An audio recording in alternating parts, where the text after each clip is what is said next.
Let's face it, the software update situation in Android smartphones is pretty bad. But in this whole mess, which is that one manufacturer that's actually doing something good? Who is the king of software updates in the Android smartphone world? Let's find out, and also let's make this a little fun. These are all the smartphone segments that I'll be talking about, and these are all the brands that are competing. So comment below your guess on who is going to be the winner in each of these segments. Comment below, and let's go.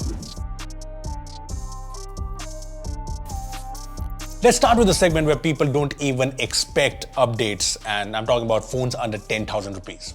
So here are the phones I found in a 10K, and quite expectedly there's no word on Android 13 on the Vivo Y16 or the Redmi 10A or the Oppo A16e. Samsung is one manufacturer that's surprisingly bringing the latest Android 13 based One UI 5 update to even its low-end phones. It is definitely impressive since the A03 phones were launched in 2021 and they will get the latest update just 3 months from now.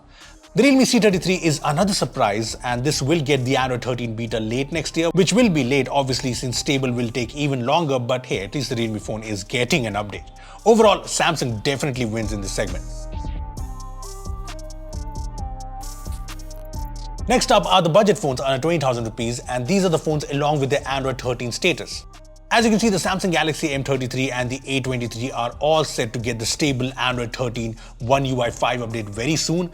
The Realme and Oppo phones are the next best because ColorOS 13 betas are already live for both the Realme 9 Pro and the Oppo K10. The iQOO Z6 Lite will also get the beta in January 2023. The Xiaomi phones and the Moto phones do stand out here, and not in a very good way. I mean, Xiaomi is yet to announce the MIUI 14 based on Android 13. In fact, the Android 13 beta test that I mentioned here, they are doing this in China, which is still on MIUI 13. As for Moto, the G82 is promised to get the Android 13 update, and I think it will get it eventually, but there's absolutely no word on when or even a beta.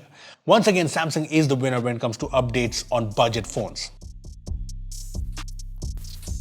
When it comes to mid-range smartphones, there is one big surprise.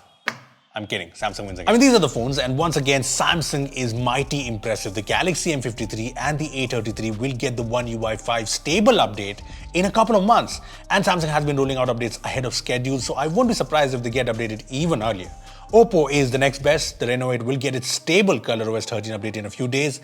Then there's the Realme 9 Pro Plus, the beta for which is already live, followed by the Nord 2T and the iQOO Z6 Pro, which are supposed to get the beta in November. Xiaomi phones once again and the Moto Edge 30 remain TBA when it comes to Android 13 India. No beta or stable yet.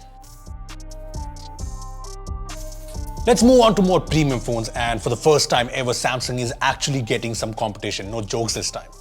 I mean, this is the whole list, and the S20 FE will get the Android 13 update next month, but the Pixel 6a is a Pixel, so it's already updated.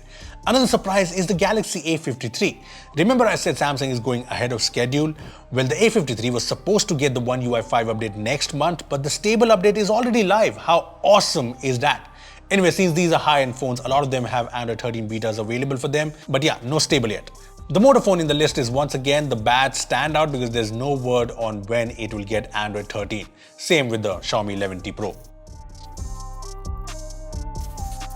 Now this is one segment where you kind of expect all the phones to have been updated to Android 13, but you know how they say, expectations kill the joy. Deep. The S22 series has obviously been updated with the Z Fold and the Z Flip 4 all set to get updated next month. The Pixel 7 series launched with Android 13, and it's nice to see flagships from OnePlus, Realme, Vivo and Oppo updated as well. Once again, it is Xiaomi and Moto flagships that are just disappointing. I mean, these phones will obviously get Android 13, but yep, there's no telling when, and that's bad for a flagship phone. Look, it's pretty clear that there's only one manufacturer that deserves to be called the king of software updates in the Android world, and it's Samsung. I know Google is the fastest, but I'm going with Samsung because of multiple reasons. One, Google has only a few phones to support while Samsung has a ton of them. Two, Samsung offers longer software update support than even Google, the maker of Android. Plus, Samsung is doing incredibly well updating its older phones. Honestly, I feel Samsung should be the face of Android because this is one company that's actually innovating. I mean, Samsung is doing everything: long-term consistent updates, mainstream foldable phones, an ecosystem that's actually catching up with Apple. I know Samsung is not perfect, but it is a big influence on the Android world. Anyway, coming back to updates, apart from Samsung and obviously Google, I think Vivo and Oppo, along with the sub-brands Realme, OnePlus, and iQOO are doing decently. At least they have the betas out, but the worst offenders have to be Xiaomi and Moto. Xiaomi hasn't revealed the MIUI 14 update yet, and Motorola has released a list of the first batch of phones that will get the Android 13 update, but there's no word on when. Anyway, how many of you got the winners right? Comment down below. Also, give this video a like if you found it useful, and share this video so that everyone can know that the software update situation on Android is pretty bad except for a few manufacturers. So share this video and subscribe to our channel for more amazing tech videos. That's me signing off. Thanks for watching, and I will see you in the next one. If you use Chrome, you need these 3 super useful extensions. Trust me. Picture in picture. There are times when you want to keep